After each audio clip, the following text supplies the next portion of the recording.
A lei da navegação. Qualquer um pode conduzir o navio, mas é preciso um líder para estabelecer o rumo. Em 1911, dois grupos de exploradores partiam em uma missão inacreditável. Embora tenham utilizado estratégias e rotas diferentes, os líderes das equipes tinham o mesmo objetivo: ser o primeiro na história a chegar ao Polo Sul.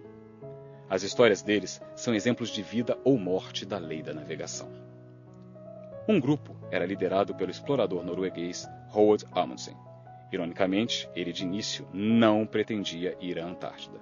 Seu desejo era ser o primeiro homem a chegar ao Polo Norte. Mas quando descobriu que Robert Peary chegara lá antes dele, Amundsen mudou seu objetivo e seguiu para o outro extremo da Terra. Norte ou Sul, ele sabia que seu planejamento seria bem-sucedido. Antes da partida de sua equipe, Amundsen planejara minuciosamente a viagem. Ele estudou os métodos dos esquimós e de outros experientes viajantes do Ártico e determinou que a melhor providência seria transportar todo o equipamento e todos os suprimentos em trenós puxados por cães. Ao montar sua equipe, ele escolheu esquiadores experientes e treinadores de cães. Sua estratégia era simples. Os cães fariam a maior parte do trabalho, enquanto o grupo viajava de 24 a 32 quilômetros em um período de 6 horas todos os dias. Isso daria aos cães e aos homens muito tempo de descanso diário antes da jornada do dia seguinte. A premeditação e o cuidado de Amundsen com os detalhes foram inacreditáveis. Ele definiu depósitos e estocou suprimentos ao longo da rota planejada. Dessa forma, eles não teriam de carregar todos os suprimentos com eles durante a viagem inteira. Ele também equipou as pessoas com o melhor material disponível. Amundsen levara em conta todas as possibilidades da viagem, refletira sobre elas e fizera o planejamento em função disso. E ele foi bem-sucedido. O pior problema que eles tiveram na viagem foi um dente infeccionado que precisaram extrair de um dos homens. Já a outra equipe violou a lei da navegação. Ela era liderada por Robert Falcon Scott, um oficial da Marinha Britânica que já fizera algumas explorações na região da Antártida. A expedição de Scott era a antítese daquela de Amundsen. Em vez de usar trenós puxados por cães, Scott escolheu usar trenós motorizados e pôneis. Seus problemas começaram quando os motores dos trenós pararam de funcionar após 5 dias de viagem. Os pôneis também não se saíram bem naquelas temperaturas geladas. Quando chegaram aos pés das montanhas transantárticas, todos os pobres animais tiveram de ser sacrificados. Consequentemente, os próprios membros da equipe tiveram de puxar os trenós de quase 100 quilos. Foi um trabalho árduo. Scott também não dera devida atenção aos outros equipamentos da equipe. Suas roupas eram tão mal projetadas que todos os homens tiveram queimaduras por frio. Um dos membros da equipe precisava de 1 hora todas as manhãs só para conseguir colocar as botas com seus pés inchados e gangrenados. Todos desenvolveram cegueira de neve por causa dos óculos inadequados que Scott fornecera a eles. Acima de tudo, a equipe sempre teve pouca comida e água. Isso também se devia às falhas de planejamento de Scott. Os depósitos de suprimento que ele criara eram inadequadamente abastecidos, muito distantes uns dos outros e muitas vezes mal identificados, o que tornava difícil localizá-los. Como sempre tinham pouco combustível para derreter a neve, todos ficaram desidratados. Para piorar ainda mais as coisas, Scott, em cima da hora, decidiu levar um 5º homem, embora eles só tivessem planejado suprimentos para 4. Após cobrir quase 1.300 terríveis quilômetros em 10 semanas, o exaurido grupo de Scott finalmente chegou ao Polo Sul no dia 17 de janeiro de 1912. Lá, eles encontraram a bandeira norueguesa drapejando ao vento e uma carta de Amundsen. A outra equipe, bem liderada, os tinha superado no objetivo por mais de um mês. Se você não obedece à lei da navegação... A expedição de Scott ao Polo é um exemplo clássico de um líder que não consegue orientar seu pessoal. Mas a viagem de volta foi ainda pior. Scott e seus homens estavam famintos e sofriam de escorbuto. Só que Scott, completamente incapaz de navegar, ignorava o sofrimento da equipe. Com o tempo acabando e a comida quase esgotada, Scott insistiu em que eles coletassem 15 quilos de amostras geológicas para levar. Mais peso a ser transportado pelos homens esgotados. O avanço do grupo se tornou cada vez mais lento. Um dos membros mergulhou em um estado de letargia e morreu. Outro, Lawrence Oates, um ex-oficial do exército que originalmente fora levado para cuidar dos pôneis, teve necroses tão severas que não conseguia fazer nada. Como achou que punha em risco a sobrevivência da equipe, ele intencionalmente saiu andando em uma nevasca para parar de atrasar o grupo. Antes de deixar a barraca e se encaminhar para a tempestade, declarou que ia dar uma saída e talvez demorasse. Scott e os 2 membros remanescentes da equipe só conseguiram seguir um pouco mais para o norte antes de desistir. A viagem de volta já durava 2 meses, e eles ainda estavam a 240 quilômetros de sua base. Eles morreram ali. Nós só conhecemos sua história porque eles passaram as últimas horas atualizando seus diários. Morreremos como cavalheiros. Acho que isso mostrará que o espírito de garra e a força de resistir não desapareceram de nossa raça. Scott tinha coragem, mas não liderança. Como ele foi incapaz de obedecer à lei da navegação, ele e seus companheiros morreram por causa dela. Seguidores precisam de líderes capazes de orientá-los de modo eficaz. Não importa se é uma situação de vida ou morte, quando a necessidade é dolorosamente óbvia, ou se as consequências não são tão graves. É sempre necessário um líder capaz de orientar com eficácia. A verdade é que quase todos podem conduzir o navio, mas é preciso um líder para estabelecer o curso. Essa é a lei da navegação. Os navegadores veem a viagem antecipadamente. O ex-presidente do conselho da General Electric, Jack Welch, afirma que um bom líder mantém a concentração. Controlar seu rumo é melhor que ser controlado por ele. Welch está certo, mas líderes que navegam fazem mais que controlar a direção na qual eles e seu pessoal viajam. Eles têm toda a viagem planejada em sua mente antes de deixar o cais. Eles têm a visão de como chegar ao destino. Compreendem o que será preciso para conseguir seu objetivo. Sabem quem precisa estar na equipe para ter sucesso e reconhecem os obstáculos muito antes de eles surgirem no horizonte. Leroy Ames, autor de Be a Leader You Were Meant to Be, Seja o líder que você pode ser, afirma que um líder é aquele que vê mais que os outros, vê mais longe que os outros e vê antes do outro. Quanto maior a organização, mais claramente o líder precisa ser capaz de ver à frente. Isso é verdade, porque a simples magnitude torna mais difícil a correção de rumo. E se houver erros de navegação, mais pessoas são afetadas do que quando um líder viaja só ou com poucas pessoas. O desastre apresentado no filme Titanic foi um bom exemplo desse tipo de problema. A tripulação não conseguiu ver suficientemente à frente para evitar o iceberg, como também não conseguiu manobrá-lo para mudar de curso, assim que o objeto foi identificado por causa do tamanho do navio. O resultado foi que mais de 1000 pessoas perderam sua vida. Navegadores de primeira categoria sempre têm em mente que outras pessoas dependem deles para estabelecer um bom curso. James Altry, autor de Life and Work, A Manager's Search for Meaning, Vida e Trabalho, a busca por sentido de um gerente, ilustra bem essa ideia. Ele escreve que, ocasionalmente, você ouve falar da queda de 4 aviões militares voando em formação. A razão para a perda dos 4 é que quando os caças a jato voam em grupos de 4, um piloto, o líder, determina para onde a equipe voará. Os outros 3 aviões vão atrás do líder, observando-o e seguindo para onde ele for. Qualquer movimento que ele faça, o resto da equipe fará junto com ele. Isso acontece quando ele atravessa as nuvens ou quando se choca contra o topo de uma montanha. Antes dos bons líderes levarem seu pessoal em uma viagem, eles passam por um processo de modo que a viagem tenha a maior chance possível de sucesso. Bons navegadores se valem de experiências passadas. Todos os sucessos e fracassos que você já experimentou podem ser uma valiosa fonte de informações e sabedoria se você permitir. Os sucessos ensinam o que você é capaz de fazer e geram confiança. Mas os fracassos muitas vezes oferecem lições mais importantes. Eles revelam suposições equivocadas, falhas de caráter, erros de avaliação e métodos de trabalho ruins. Ironicamente, muitas pessoas odeiam tanto seus fracassos que os escondem rapidamente, em vez de estudá-los e aprender com eles. Mas se você não aprender com seus erros, continuará a fracassar. Por que estou falando algo que parece tão óbvio? Porque a maioria dos líderes naturais é ativa. Eles tendem a olhar para frente, não para trás, tomar decisões e seguir em frente. Sei disso, porque essa é a minha tendência. Mas para que os líderes se tornem bons navegadores, eles precisam de tempo para refletir e aprender com suas experiências. Por isso, desenvolvi a disciplina do pensamento reflexivo. Ele dá a verdadeira perspectiva. Dá integridade emocional ao seu pensamento.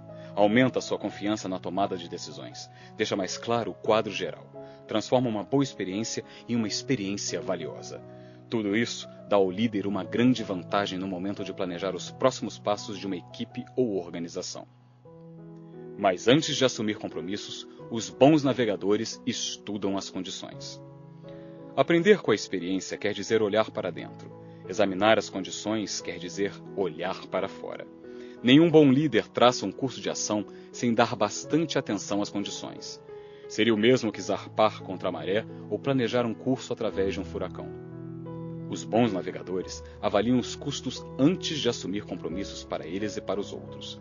Eles estudam não apenas os fatores mensuráveis, como finanças, recursos e talentos, mas também os fatores intangíveis, como oportunidade, moral, impulso, cultura e assim por diante.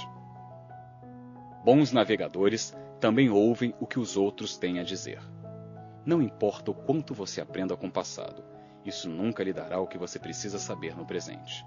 Não importa o quanto você seja um bom líder, você sozinho não pode ter as respostas. Por isso, os navegadores de primeira linha coletam informações em diversas fontes. Por exemplo, antes de sua expedição ao Polo Sul, Roald Amundsen aprendeu com um grupo de americanos nativos no Canadá sobre roupas quentes e técnicas de sobrevivência no Ártico. Essas habilidades e técnicas fizeram a diferença entre o fracasso e o sucesso para sua equipe na Antártida. Líderes que navegam recolhem ideias em muitas fontes. Eles ouvem os membros de sua equipe de liderança. Eles falam com as pessoas em sua organização para descobrir o que está acontecendo na base.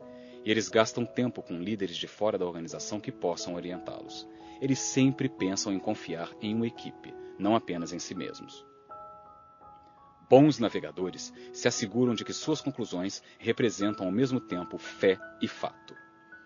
Ser capaz de navegar para os outros demanda que o líder tenha uma postura positiva. É preciso que ele tenha fé de que pode levar seu pessoal até o fim. Se você não conseguir conceber a viagem em sua mente, não será capaz de realizá-la na vida real. Por outro lado, você também precisa ser capaz de ver os fatos de modo realista. Você não pode minimizar os obstáculos, nem racionalizar seus desafios e ainda assim liderar eficazmente.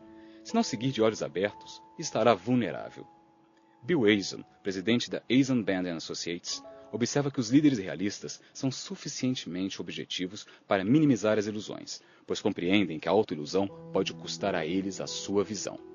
Jim Collins, considerado um dos mais influentes pensadores vivos de gestão, confirmou esse equilíbrio entre fé e fato em seu livro Good to Great, de bom para melhor. Ele o chama de paradoxo de Stockdale. Segundo ele, você precisa manter a fé de que no final vencerá, e também precisa enfrentar os fatos mais terríveis de sua realidade. Equilibrar otimismo e realismo, intuição e planejamento, fé e fato, pode ser muito difícil. Mas isso é necessário para ser eficiente como líder de navegação. Recordo-me da primeira vez em que realmente compreendi a importância da lei da navegação. Tinha 28 anos de idade e liderava a segunda igreja de minha carreira pastoral. Antes de minha chegada, em 1972, a igreja experimentara durante uma década certa estabilidade no crescimento. Mas em 1975, o comparecimento passara de 400 pessoas para mais de 1.000. Sabia que poderíamos continuar a crescer e ajudar mais pessoas, mas apenas se construíssemos um novo auditório. A boa notícia é que eu já tinha alguma experiência em liderar um projeto de construção, porque fizera isso em minha primeira igreja. A má notícia era que a primeira era realmente pequena quando comparada com a segunda. Aquele seria um projeto de muitos milhões de dólares, mais de 20 vezes maior que o meu primeiro. Mas nem isso era o maior obstáculo.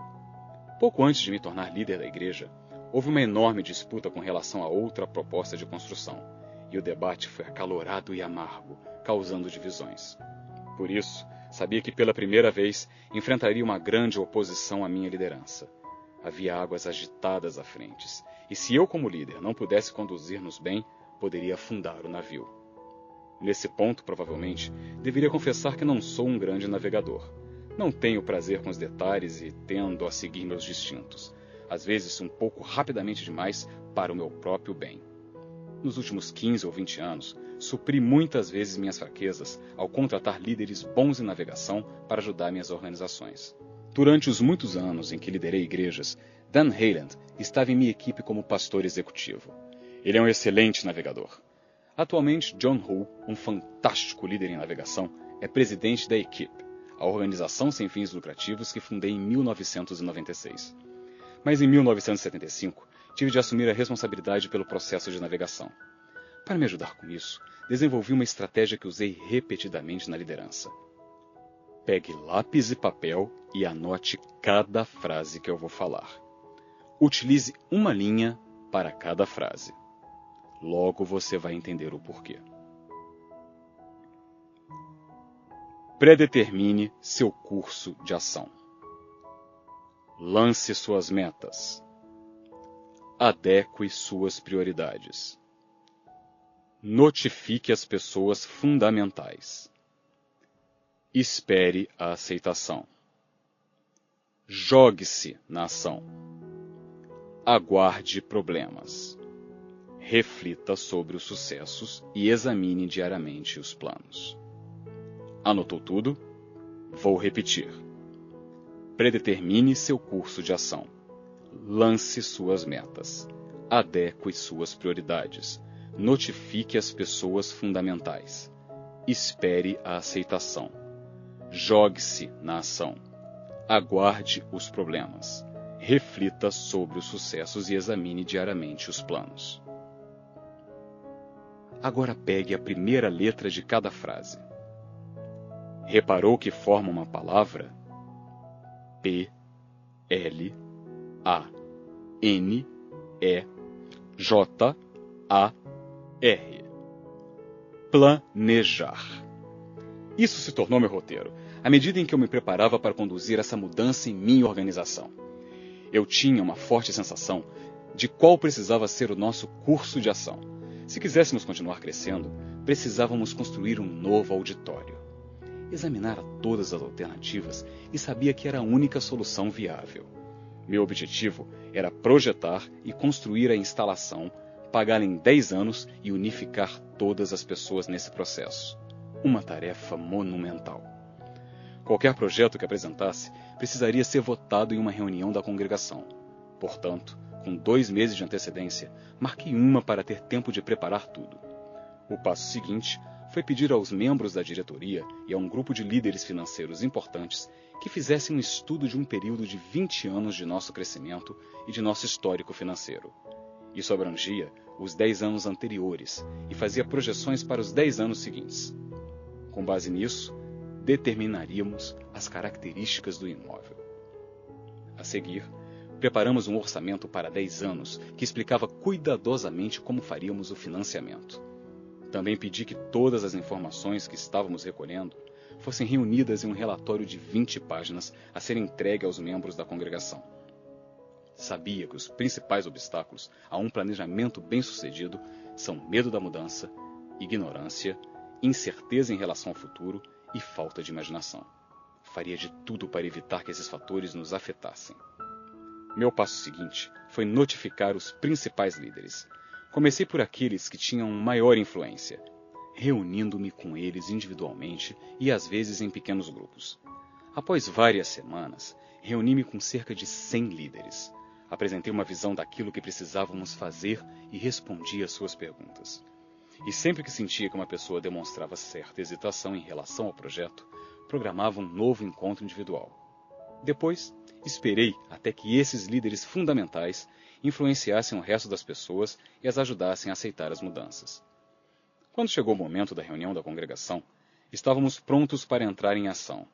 Levei 2 horas para apresentar o projeto às pessoas. Entreguei meu relatório de 20 páginas com plantas, análises financeiras e orçamentos. Tentei responder a todas as perguntas que as pessoas pudessem ter, antes mesmo de elas terem a chance de perguntar. Também pedi que algumas das pessoas mais influentes da congregação falassem. Eu antecipara certa oposição, mas quando abri espaço para as perguntas, fiquei chocado. Houve apenas 2 perguntas. Uma pessoa queria saber sobre a localização dos bebedouros do prédio, e outra perguntou sobre o número de banheiros. Foi quando tive certeza de que singrara as águas perigosas com sucesso. Quando chegou o momento de fazer a moção pela votação, ela foi feita pelo leigo mais influente da igreja. E eu já tinha pedido a um líder que antes se opusera ao projeto de construção para secundar a moção. Na contagem final, 98% das pessoas votaram a favor. Após navegar por essa parte difícil do processo, o restante do projeto foi bastante simples. Sempre mantive a visão na mente das pessoas, dando a elas relatórios favoráveis. Garanti que festejássemos os sucessos e, periodicamente, revisava nossos planos e os resultados para garantir que estávamos no rumo. O curso fora estabelecido. Só o que precisávamos fazer era conduzir o navio. Foi para mim uma maravilhosa experiência educativa. Acima de tudo, o que descobri foi que o segredo da lei da navegação é a preparação. Quando você se prepara bem, transmite às pessoas segurança e confiança. A falta de preparação tem um efeito contrário. No final, não é o tamanho do projeto que determina aceitação, apoio e sucesso. É o tamanho do líder. Por isso, digo que qualquer um pode comandar o navio, mas é preciso um líder para estabelecer o curso. Líderes que são bons navegadores conseguem levar seu pessoal a qualquer lugar. Conforme prometi, incluí alguns questionamentos no fim de cada faixa para ajudá-lo a aplicar cada lei à sua vida. Não queime etapas. Só passe para a próxima faixa depois de refletir sobre as questões. Considere-as como experiência de aprendizado. Como aplicar a lei da navegação à sua vida? Você tem o hábito de refletir sobre suas experiências positivas e negativas? Se sua resposta foi não, você vai desperdiçar as possíveis lições que essas experiências têm a oferecer. Escolha uma das opções. Reserve um tempo para refletir toda semana, examinando sua agenda ou seu diário para ajudar na sua memória. Ou abra um tempo para reflexão em sua agenda imediatamente depois de cada grande sucesso ou fracasso. Em qualquer um dos casos, pegue lápis e papel e escreva o que você aprendeu durante todo o processo de descoberta. Não seja preguiçoso. Líderes que navegam fazem o dever de casa. Em qualquer projeto ou grande tarefa sob sua responsabilidade, baseie-se em sua experiência passada. Mantenha conversas objetivas com especialistas e membros da equipe para reunir informação e estude as condições que possam afetar sua empreitada. Apenas após dar esses passos, você deve criar seu plano de ação. Você normalmente se baseia em fatos ou na sua fé? Raramente os líderes são especialmente talentosos nas duas áreas. Eu sou uma pessoa de fé. Sou um grande visionário e acho que tudo é possível. Apoio-me com frequência em meu irmão, Larry, para me ajudar com o pensamento realista. Mas bons navegantes precisam dar contas de ambos. Para aplicar com sucesso a lei da navegação, você precisa conhecer sua tendência. Se não tiver certeza, pergunte a amigos e colegas confiáveis. Depois, se preocupe em ter em sua equipe pessoas de tendências opostas, para que possam trabalhar juntos.